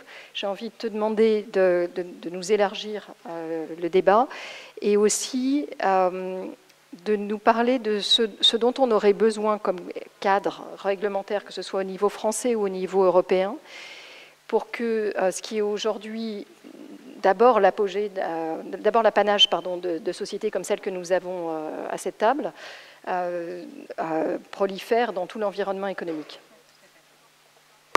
Je pense, comme Jean le disait tout à l'heure, la structure du capital ne doit pas être un frein au fait de s'engager dans la circularité ou des actions socialement et environnementalement responsables. Il y a en effet des grandes et des moins grandes entreprises qui aujourd'hui ont démarré des mouvements, les entreprises à mission, les entreprises engagées, etc. Et force est de constater que de plus en plus prennent des engagements, par exemple, de réduction de leur empreinte carbone. La bonne nouvelle, comme le disait Jean, c'est et investisseurs, et analystes, et banquiers sont de plus en plus attentifs aux engagements qui sont pris. Alors maintenant, on pourrait se dire, les promesses n'engagent que ceux qui les écoutent. Quand est-ce qu'on passe en vrai à l'action? Eh ben, la bonne nouvelle, c'est qu'on voit, en fait, nous, les investisseurs, déplacer progressivement leur attention de l'engagement, parce qu'il fallait quand même démarrer quelque part, à la production de résultats. La grande question, c'est la capacité de ces entreprises maintenant à tenir leurs engagements et comme tu le disais très justement, à financer en fait les investissements nécessaires pour réaliser cette transformation et cette transition. Et puisqu'il va falloir le faire. Et nous, notre point de vue là-dessus, c'est si on le prend uniquement en défensif, donc comme une contrainte, ça va être compliqué de trouver la rentabilité, ça c'est sûr. Et donc, il faut avoir un raisonnement offensif, d'aller développer en fait des nouveaux services, des nouvelles lignes d'activité qui soient voilà, plus innovantes, hein, on en parlait tout à l'heure. Peut-être pour élargir un tout petit peu le débat, il est vrai que jusqu'à présent, on juxtapose en fait performance environnementale, il y a plein de labels, il y a Science-Based Target, etc., avec performance économique. Et dans les yeux des investisseurs, en fait, ça continue à être le cas. La vraie question, c'est comment est-ce qu'on combine les deux? En d'autres termes, comment est-ce que j'arrive à mieux prendre en compte et donc à mieux valoriser l'impact environnemental des différentes entreprises et donc de leurs activités. Donc c'est un problème vieux comme la théorie économique, hein, on parle d'internalisation d'externalités négatives. Et la réponse à ça, de quoi on a besoin? On a besoin d'abord d'une vraie taxe carbone. Alors, la taxe carbone, moi quand j'ai commencé à travailler, elle était à moins de 5 € la tonne. Il y a 20 ans, ou quasiment. Maintenant, elle est à 90 €. Alors c'est beaucoup mieux. Mais en fait, quand on regarde le prix des solutions innovantes et le coût de la transformation, il faudrait, ou en tout cas on estime, qu'il faudrait que la tonne soit à 120, 150 €. Donc il y a encore de quoi faire. Et là, on est juste sur le carbone. On pourrait aussi parler de la taxe aux frontières. On discutait tout à l'heure de comment est-ce qu'on évite d'exporter nos émissions. Comment est-ce qu'on assure aussi un traitement plus égalitaire avec les fournisseurs qui, quand ils sont en Europe, ont une contrainte environnementale plus forte? Je vais m'arrêter là. Non, mais on pourrait refaire une table ronde sur ce sujet-là, parce que c'est un sujet en tant que tel. Je ne voudrais pas que cette table se termine sans qu'on vous ait passé la main. Je pense que ça a certainement ouvert beaucoup de questions. Je vous en prie. Bonjour, merci beaucoup pour la qualité des interventions. Vous m'entendez ? Oui. Donc merci beaucoup pour la qualité des interventions, pour la qualité des échanges et de l'animation, Delphine. Je m'appelle Marc, je m'investis dans une association qui s'appelle Moteur et je voudrais faire le pont entre cette table et la table à laquelle j'ai assisté avant et qui était une table sur les jeunes s'engagent pour changer le monde. Je souligne au passage quelques-uns des propos qui ont été tenus. Pierre Galliot a parlé notamment du besoin de récits de vie qui sont fondés sur l'être plutôt que sur l'avoir. Et puis vous avez aussi dit un certain nombre de choses sur la publicité. Sabine et Delphine, vous avez à la fois souligné les définitions traditionnelles de la prospérité et les évolutions et les besoins d'évolution de cette définition de la prospérité.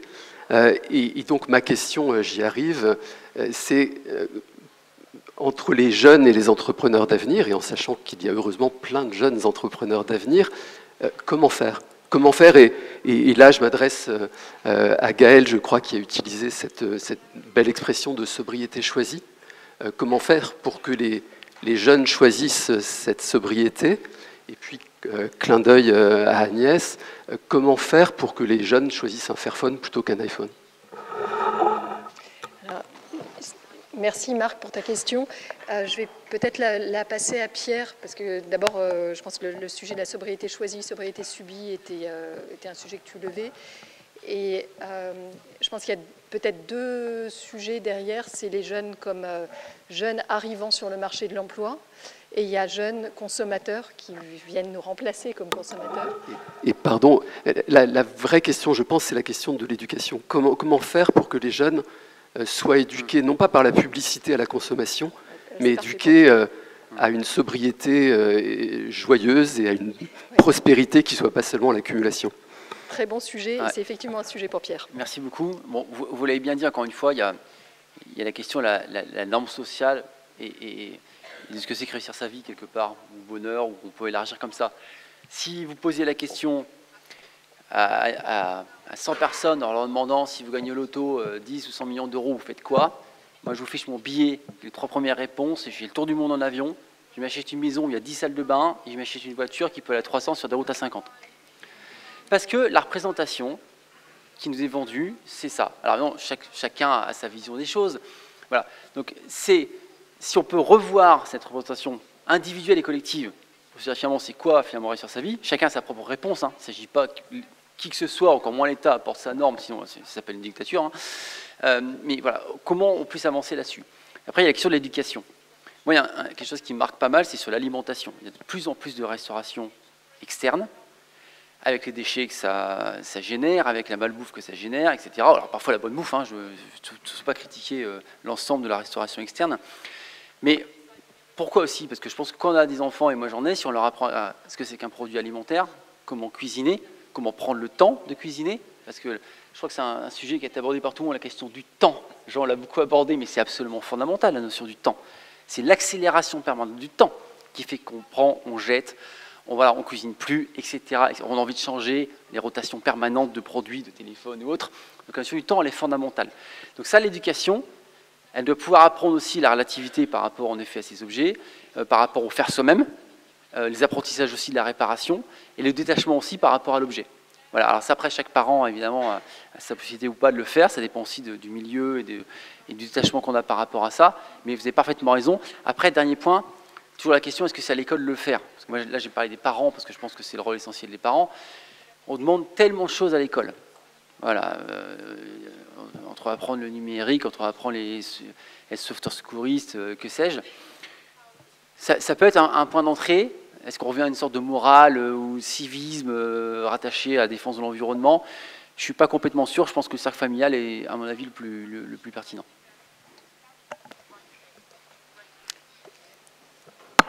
Alors, moi, j'en reviens au titre. Faire mieux avec moins. Alors, quand je vous entends, c'est Pierre. Voilà. Et quand on entend, en fait, beaucoup de personnes, en fait, qui sont plutôt affiliées au parti écologiste, on a l'impression que le moins est forcément une forme de décroissance, alors qu'en fait, le moins peut s'inscrire avec la notion du luxe qui est la durée. Moi, par exemple, je suis issue de milieu modeste, mais j'ai toujours considéré que j'étais trop pauvre pour consommer fast. Donc, j'ai toujours acheté des produits plutôt de luxe et de plus en plus avec mes moyens, etc. etc. Je n'ai pas besoin de changer mon téléphone quand il n'est pas cassé. Enfin, ce que je veux dire, c'est que c'est un comportement. Et donc, il y a une révolution, pour moi, culturelle à faire. Évidemment que la publicité a un rôle, mais pas seulement. Et par ailleurs, j'ai l'impression aussi qu'il y a un vrai dialogue qu'il faut nourrir avec la population, parce que finalement, quand on regarde les sondages et quand on voit la pression de la population sur la classe économique et politique, on a l'impression finalement que la population est assez prête. Elle est prête idéologiquement, théoriquement, mais est-ce qu'elle est prête à faire tous les efforts qui vont avec, à savoir, si jamais vous vous mettez à produire mieux, donc plus durable, donc vous inscrire dans un temps long, clairement ça coûte plus cher. Et donc comment on s'organise pour que les gens acceptent d'en payer le prix? Et pour conclure, comment est-ce qu'on s'organise? Parce que dans les sociétés, on va dire du Sud, je suis influencée forcément par la culture africaine, parce que je suis d'origine africaine, même si j'y ai jamais vécu. Mais n'empêche que le sens du partage, le sens du soutien, la société de la vulnérabilité chère à Cynthia Fleury. Pourquoi est-ce que, par exemple, dans les endroits pauvres, les gens ne se réunissent pas, ne se coalisent pas pour faire un budget alimentaire, acheter en commun, partager, cuisiner ensemble? Pourquoi est-ce que... Et puis il y a le poids des lobbies aussi. Par exemple, pour les habitats, la question d'isolation. On préfère maintenir des gens dans des, on va dire, dans des logements, franchement, difficile à vivre, alors qu'on pourrait parfaitement utiliser la logistique, le préfabriqué, qui fonctionne très bien, qui peut même être très esthétique, qui est très rapide en réalité à réaliser. Et pourquoi on ne le fait pas? Parce que les lobbies traditionnels de l'immobilier refusent de perdre leur précaré. Donc il y a plein de choses à faire, il faut juste, au bout d'un moment, accepter de se dire qu'est-ce qu'on peut faire en commun et qu'est-ce qui relèvera finalement du choix individuel. Merci beaucoup pour cette question qui, quelque part, fait le pendant de celle de la question précédente de Marc. On a parlé d'éducation et là, quelque part, vous parlez de culture. Donc, je suis désolée, Pierre, ça retombe sur toi. Regardez en plaisir. En fait, il y a même 4 ou 5 questions en même temps. On n'aura pas le temps de tout développer. Ouais. Mais juste, il y a la question, est-ce que les gens sont prêts? Je pense qu'il y a certains groupes sociaux qui sont prêts, d'autres non, je l'évoquais tout à l'heure. Mais par contre, là où je suis d'accord, et Jean et Agnès l'ont évoqué, la question notamment, est-ce que sobriété égale décroissance, etc., nous, on ne rentre évidemment pas là-dedans. Enfin, c'est pas un sujet. On a fait des scénarios qui s'appellent Transition 2050 à l'ADEME, où on montre que quel que soit le scénario qui va de la sobriété choisie, mais bien costaud, jusqu'à la solution purement technologique, ça amène de toute façon du PIB au sens où il est actuellement, c'est la création de richesse. Mais ça veut dire aussi quoi? Ça veut dire qu'on peut créer de l'emploi localement grâce à des boucles locales d'économie circulaire, parce que le remploi, c'est l'emploi, c'est l'insertion aussi. La réparation, c'est l'emploi, non délocalisable. Donc on a des solutions locales pour justement valoriser et créer de l'emploi et de la compétence. Ça, c'est un point important. Et puis, vous l'avez évoqué aussi, il y a la question consommation responsable, mais qui y a accès? Parce qu'il est clair qu'il y a des produits. Alors, encore une fois, un produit, s'il répond à des enjeux environnementaux et sociaux, il a un coût minimum. Voilà, ça, c'est sûr, c'est d'acheter un produit qui vaut 3 fois rien. Il y a un moment donné, il y a des droits sociaux ou environnementaux qui n'ont pas été respectés. Enfin, c'est une règle quasi générale. Donc, mais comment les populations qui n'ont pas d'argent peuvent accéder à ces produits-là? Parce qu'une fois qu'on a dit ça, c'est quand même bien gentil. Et donc, ça pose la question des chèques verts, comment on fait éventuellement pour redistribuer. Et globalement, la redistribution des richesses, pour qu'il n'y ait pas des exclus d'une consommation responsable, puisque dans ce cas-là, la consommation responsable, ça devient la non-consommation, et on revient à la précarité derrière. Voilà, je me tais pour ne pas prendre plus longtemps la parole. Gaël, je crois que tu voulais ajouter quelque chose. Oui, je pense que c'est une vraie question, et je pense qu'il faut probablement reprendre les besoins à leur base pour apporter des solutions. Typiquement, est-ce qu'on a besoin aujourd'hui, je vais prendre l'exemple de la voiture, mais qu'une voiture soit connectée dans tous les sens et tout ça? Revenons aux besoins de base. J'ai besoin d'aller d'un point A à un point B. Et je pense que si jamais on fait cet effort-là, alors qu'il n'est pas simple et tout ça, mais chacun d'entre nous, quand on consomme, je pense qu'il faut qu'on apprenne à se poser ces questions-là, de quoi j'ai vraiment besoin. Et forcément, si jamais je réduis mes attentes, ça ne peut avoir qu'un effet vertueux. Pour aller plus loin et voir un peu comment est-ce que ça pourrait s'organiser effectivement pour donner accès effectivement à ces innovations ou à ces solutions vertueuses également, pas qu'aux pays développés et occidentaux. Je pense que ça fait écho et nous on a fait tout un travail sur le partage de la valeur ajoutée. C'est-à-dire que aujourd'hui, on a tous un modèle industriel en tête qui est le modèle tayloriste, qui est le seul, qui a complètement déshumanisé le travail en le segmentant et avec un bonhomme qui sert 15 boulons, l'autre qui met 15 bouchons et puis toute la journée, avec donc des gens qui ne voient pas le sens de ce qu'ils font, avec des troubles musculo-squelettiques qui arrivent dans tous les sens, et puis avec toute une organisation derrière dont le coût n'est jamais vraiment évalué, mais qui vient contrôler ce que font les gens. Et qui concentre la pollution et tout ce qu'on veut dans des grosses usines qui vont ensuite, avec de la logistique et encore de la consommation d'énergie, distribuer tout ça dans le monde. Nous, ce qu'on fait, c'est qu'on pense que tout ça, c'est un peu daté et qu'il y a probablement d'autres façons de voir les choses et de proposer un modèle industriel différent. Et c'est pour ça que nous, on propose d'avoir un assemblage local de nos véhicules qui sera dans des micro-usines à base de containers aménagés, qui vont permettre justement d'installer ces micro-usines n'importe où, ça coûte quasiment rien, et ça permet de créer de l'emploi localement. Qui dit créer de l'emploi localement, dit également qu'on peut sourcer les composants localement, qu'on peut profiter du coût de la main-d'œuvre locale, donc dans des pays développés, avoir des pays un peu plus chers, dans des pays émergents, du coup des produits un peu moins chers, parce que la main-d'œuvre est moins chère. Et donc, je pense qu'il y a un vrai modèle industriel à réinventer qui peut nourrir cette juste répartition et mettre en œuvre, au-delà de la culture qu'il faut qu'on ait tous et qu'on se pose vraiment la question de quoi j'ai besoin quand j'achète quelque chose, je pense qu'il y a aussi tout un imaginaire industriel à réinventer avec des modèles de production alternatifs qui remettent l'homme au cœur de l'industrie. Merci beaucoup Gaël. Alors il y a beaucoup de questions, il y en avait une ici peut-être qui attendait. Merci beaucoup pour cette table très intéressante. je promeux le vélo qui est à peu près le Fairphone de la mobilité. Steve Jobs disait que c'était l'iPhone, mais à partir de maintenant, je vais appeler ça comme ça. Et donc, je vais m'adresser à Agnès Crépet de la société Fairphone. Vous dites, en fait, tout ce qu'on n'entend pas habituellement des industriels, mon job, c'est de faire en sorte qu'on achète moins mon produit. Vous dites même, mon job, c'est de faire en sorte que le profit ne soit pas la base. Quand on promeut le vélo, ben en fait, les gens me disent toujours, ben en fait, vous cassez l'industrie. Vous cassez l'industrie de la voiture, vous cassez l'industrie soi-même. Et qu'est-ce que vous répondez à ça? Et je suis d'autant plus curieux de vous écouter que je viens d'écouter Gaël qui explique que, en fait, nous, on s'en sort parce qu'on fait des batteries qui sont moins lourdes. Donc, voilà, on gagne un peu d'argent comme ça. Mais j'ai l'impression que quand je vous écoute, tout est plus cher chez vous. Comment vous faites? Qu'est-ce que vous répondez à ça? Merci. C'est pas facile la réponse, visiblement. Non, mais je vais revenir sur justement la structure de la société, etc., les statuts coopératifs. En fait, quand vous avez une volonté qui n'est pas uniquement, un objectif d'entreprise qui n'est pas uniquement focalisé sur la rentabilité, tout change en fait. À un moment donné, moi j'étais pas au début de Fairphone, mais les fondatrices et fondateurs de Fairphone se sont posé la question en fait de la structure. Est-ce qu'on a vraiment besoin d'une entreprise? Pourquoi ils et elles sont sortis de la forme activiste?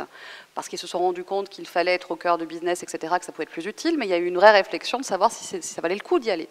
Et c'est pas parce qu'ils et elles y sont allés qu'il y a eu une ambition différente en fait. Hein. L'ambition c'était de changer l'industrie, c'était pas de faire du profit. Donc je pense que c'est vraiment, hein, j'en reviens toujours à ce que je disais tout à l'heure, je pense que la structure coopérative, on a la chance d'avoir des statuts SCOP en France, etc., a un intérêt là-dessus. D'être très vigilant sur qui vous faites rentrer votre capital, c'est pour moi essentiel. Madame. Il faut appuyer sur le petit bouton rouge. Non, pas très bien. Prenez peut-être le micro d'à côté. Est-ce que là c'est mieux? Oui, c'est mieux. Madame Crépet, je reviens vers vous aussi si vous me le permettez. Oui. Dans les entreprises, vous avez un nombre considérable de téléphones portables. Donc, est-ce que vous pouvez aussi agir au sein des entreprises, c'est-à-dire faire en sorte que l'ensemble des collaborateurs peuvent changer, enfin, du moins faire perdurer leur téléphone portable et non pas le faire changer chaque année? Premier point. Et deuxièmement, j'ai entendu dire que, bien sûr, pour reprendre la question de monsieur tout à l'heure, certaines sociétés font en sorte de ne pas vous faciliter la vie pour changer notamment les logiciels. C'est-à-dire que quand vous changez la batterie, vous avez un message d'erreur qui vous met quand même en difficulté. Est-ce que ces limites qui sont propres à certaines structures sont aujourd'hui, vous êtes en capacité de pouvoir les dépasser ou trouver une stratégie de contournement pour répondre à cette dimension? Je vous remercie de votre réponse. Alors, fast réponse. Donc la première, oui, donc tout ce qui est B2B, vente à l'entreprise, on en fait de plus en plus. Entre le Fairphone 1 et le Fairphone 4, c'est pas comparable. Aujourd'hui, on est à peu près à la moitié-moitié, quoi. Et évidemment que les entreprises sont de plus en plus volontaires à avoir ce genre de téléphone. Je ne cite pas que Fairphone, hein, il y a des boîtes françaises qui font des choses aussi très bien, comme Crosscall. Et du coup, en fait, pourquoi ça coche la case? Parce que justement, grâce aux lois RIN, etc., les entreprises sont aussi forcées à avoir des choses plus responsables au sein du numérique de leur entreprise. Donc oui, le B2B marche de plus en plus, ce qui est une bonne chose. Et au niveau même rentabilité, sans parler de la loi RIN, ça peut être plus avantageux financièrement en fait d'avoir des choses réparables. Donc oui, il n'y a pas la question des entreprises est évidente et on fait beaucoup, on a investi beaucoup là-dessus. Hein. On a embauché des gens qui étaient spécialisés dans l'entreprise, on a payé des certifications pour que Orange, SFR nous distribuent pour arriver à toucher ce marché. Alors est-ce qu'on a des gens qui nous facilitent pas la vie? Oui. Moi, je suis membre d'un groupe de travail sur l'indice de réparabilité et de durabilité, qui est rempli industriel, et évidemment qu'on est un peu les seuls à défendre ce modèle de la réparabilité et de la durabilité par justement le fait de pouvoir changer facilement ses pièces soi-même, etc. Mais je pense que ça c'est vrai pour n'importe quelle industrie. Le lobbying est extrêmement fort, même si en Europe on est sur des directives éco-design et compagnie, les gens qui passent leur temps à essayer d'influencer ceux qui vont pondre les lois, c'est des lobbyistes. Moi, je suis seule à Fairphone à faire un peu ces groupes de travail en plus de mon job, quoi, à savoir shipper du software voilà, sur les téléphones. Il y a des lobbyistes à plein temps chez les concurrents. Donc, C'est difficilement comparable, mais la bonne chose, c'est qu'on invite Fairphone. Voilà, moi je reste tout le temps optimiste dans le sens où potentiellement, ça serait plus triste qu'on ne nous entende pas. La partie logicielle, oui, typiquement, sur la définition de l'indice de durabilité, on aimerait que les logiciels open source fassent partie, par exemple, des critères, parce que je suis persuadée que les communs numériques, dont l'open source, peuvent faciliter la longévité des produits. Si vous pouvez installer un OS alternatif, un système d'exploitation alternatif après le support officiel du fabricant, et ben vous allez allonger la durée de vie des produits. Et ben, ça, on se bat là-dessus, quoi. Merci Agnès. Je crois que c'est la fin de la... Exactement. Malheureusement, on ne va pas pouvoir prendre toutes les questions. J'en prends une dernière avant de conclure, parce qu'on doit libérer la salle. Madame. Bonjour. Il fonctionne? Oui.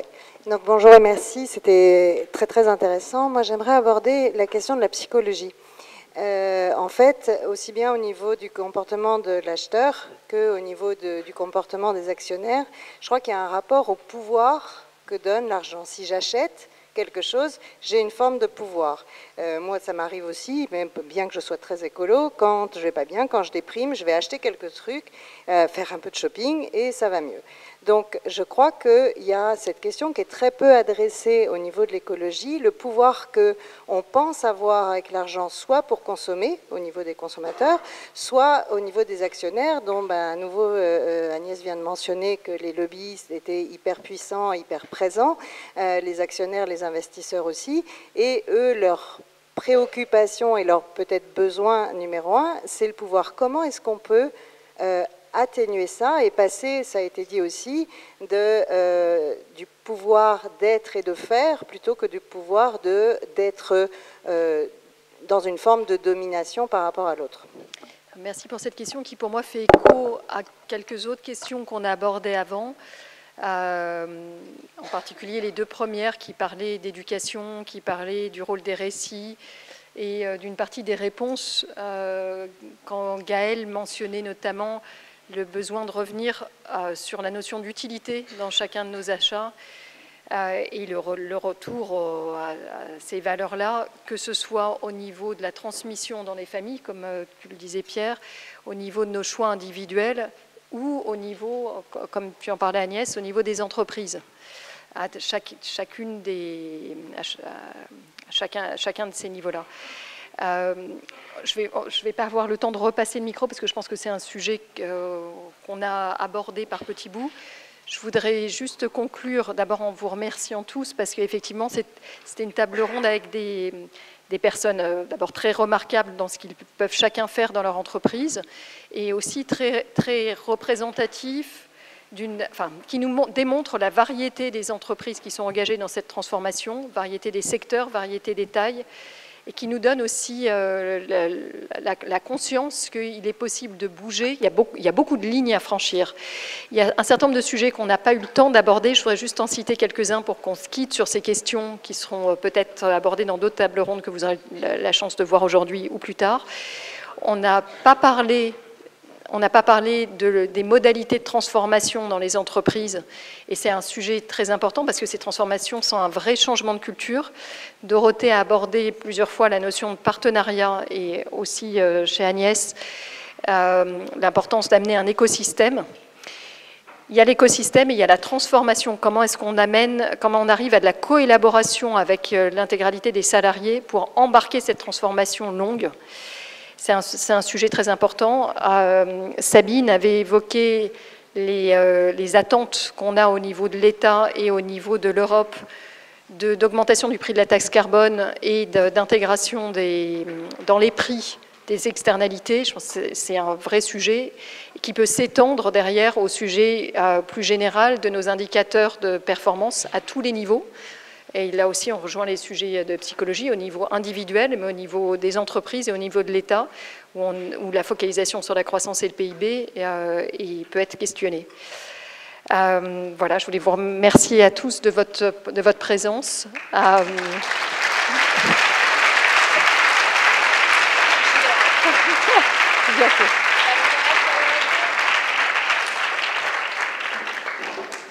Et vous souhaitez une bonne fin d'après-midi. Les tables rondes continuent. Merci.